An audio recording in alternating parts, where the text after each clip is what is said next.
Well, actually, I'm not surprised. The abortion rates have been falling. So has the abortion ratio and the absolute numbers. These are three different ways, of course, of measuring abortion. The absolute numbers, and then the relationship between the number of abortions to the number of pregnancies, and then the number of abortions relative to the number of women of childbearing age, which is the rate. Lower than ever is not a surprise, simply because no lie can live forever. People are finding out, primarily through experience and the experience of those around them, that abortion doesn't solve any problems, it only creates new ones. And this is one of the things, of course, in my line of work, where I'm privileged with Priests for Life, to oversee the Silent No More campaign. The experience of those having abortions isn't something that is kept to themselves. They share it. And even if they don't share it by means of the formal personal testimony about their abortion, people around them see how they suffer. So with the lived experience of what I've always called it the dead end rule, if you ignore the signs that say a particular road is a dead end, you will soon learn by personal experience that it's a dead end. And those that go to the dead end and realize there's nowhere else to go, turn around and come back the other way, they become the living sign that this is the wrong road to take. That's exactly what's happening with abortion. So the rates have been going down, and to hear now how far down they have gone shouldn't be a surprise. It should be a great encouragement, though. What it says about the pro-life movement is the movement is succeeding in making abortion not a desirable option. Of course, we always say we want to make it an unthinkable option. But we are succeeding in making it less desirable. Of course, we're providing more and more alternatives. The pregnancy center movement continues to grow and become strong. The pregnancy centers outnumber the abortion clinics 5 to 1. All these developments, but most primarily that you can't hide the truth. The truth is going to assert itself about the fact that this is a bad option. And while the reasons behind specific declines in rates are subjects of dispute, and they are multifaceted, nevertheless, it's certainly true to say that what the movement is doing in exposing abortion is having a measurable effect.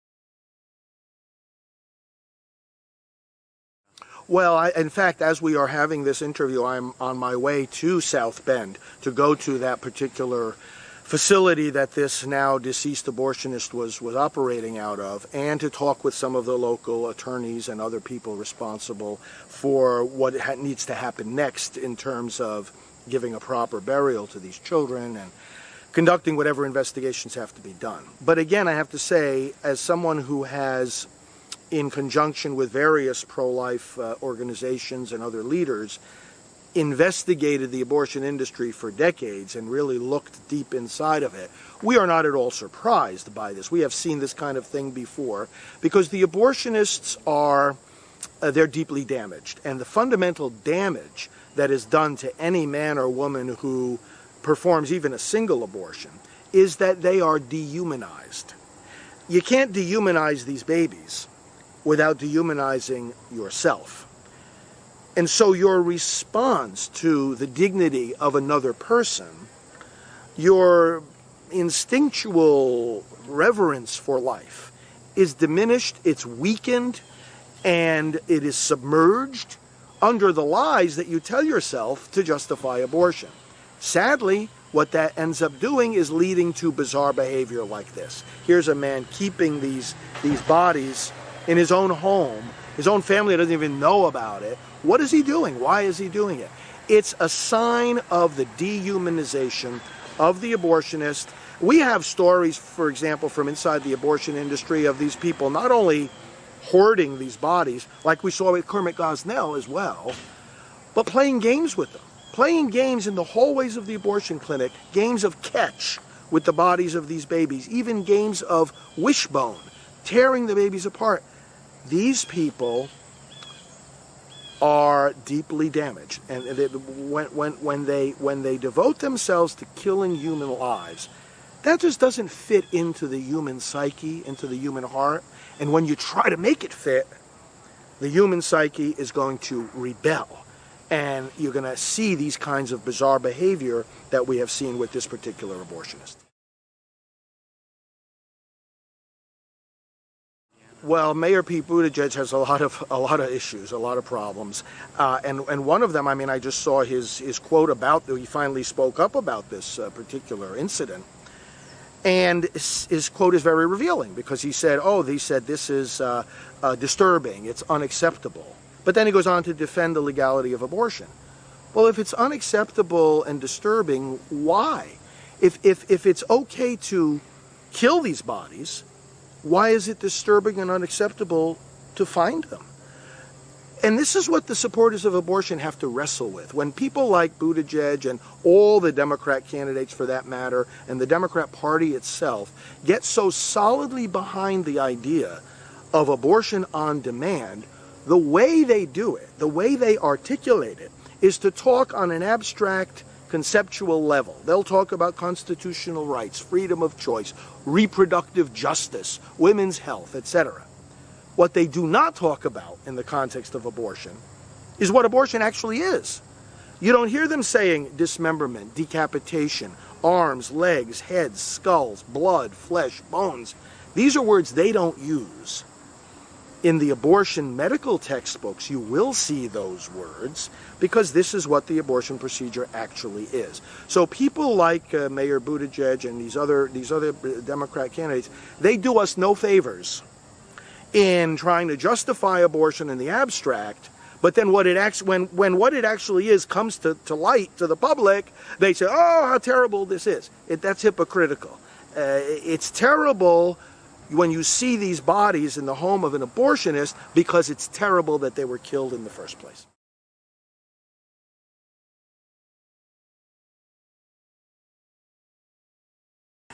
You know, we had this Democrat debate. Nothing was mentioned about abortion. We used to be the ones that complained about that. But it's very telling now that it is the pro-abortion side that's complaining that the issue's not getting enough attention. This, again, is a sign of their desperation. The radical laws that have been passed in states like New York and Illinois and Vermont and others are not a sign of the strength of the other side. They're a sign of their weakness. What I mean is that they see the courts slipping away from them. They've always seen the legislatures slipping away from them. And so now they're in a position where they say, we better go for all that we can get right now, because we may never have the opportunity again. So they're just taking off the mask. They're showing their extremism in the hope that America's conscience has declined far enough that enough people will accept that extremism as something good. That's their desperate hope, if you can put those two contrary words together. That's their act of desperation right now. And so, of course, they want to show off their extremism now, which is very different from the days of Bill Clinton, safe, legal, and rare. Now we're in a different scenario now with the abortion supporters. They want to come right out and say, you know, let's make our case the way we've always believed that it should be: abortion on demand without apology. And yet they greatly underestimate the American conscience. Yes, we want to see the issue come up more as well. The reason being that we want to expose the extremism of the other side because we believe in the American conscience. We believe that there are still enough people out there who, when they see how extreme the Democrat Party is on this issue, will reject it. And will say, no, that's not, even people who call themselves pro-choice, no, that's not what I believe in when we look at infanticide, when we look at late-term abortion, second and third trimester abortion. Most people are opposed to that. So let the debate continue to rage and let the other side show its extremism, and I'm confident in the end when that happens, we win.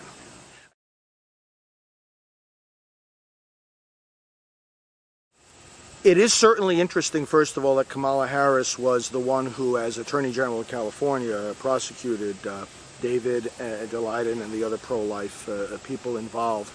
Because, you know, first of all, there was a deep conflict of interest going on there because she was doing the bidding of Planned Parenthood while at the same time Planned Parenthood was helping to fund her Senate campaign.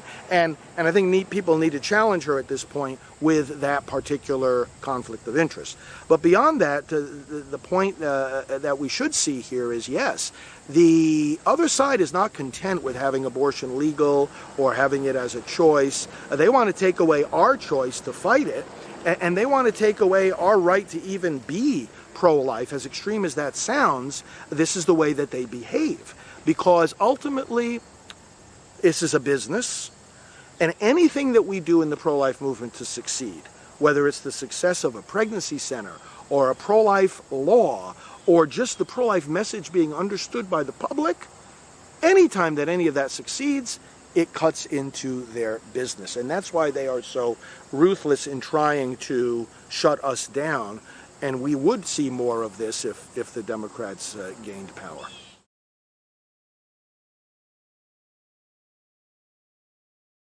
President Trump is the most pro-life president we've ever had. I was on his pro-life advisory commission during the first campaign and will be again in the 2020 campaign. And he has such a long list of pro-life accomplishments that it's difficult even for us who do this full time to keep track of it. We are going to be working very hard to educate our pro-life fellow citizens as to what those accomplishments are. He's taken a lot of money away from the abortion industry. He has signed significant legislation and pushed for other legislation that he wants the Congress to bring to his desk.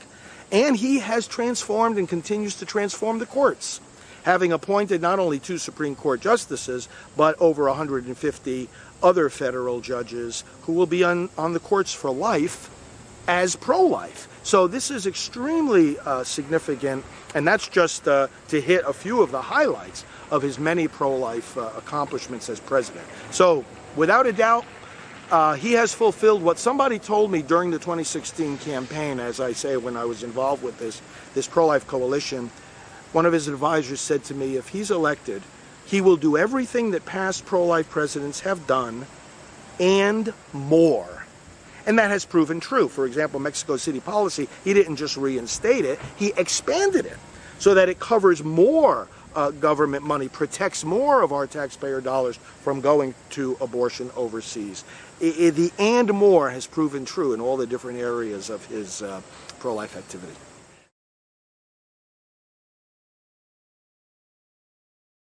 My message to pro-lifers is that we are winning.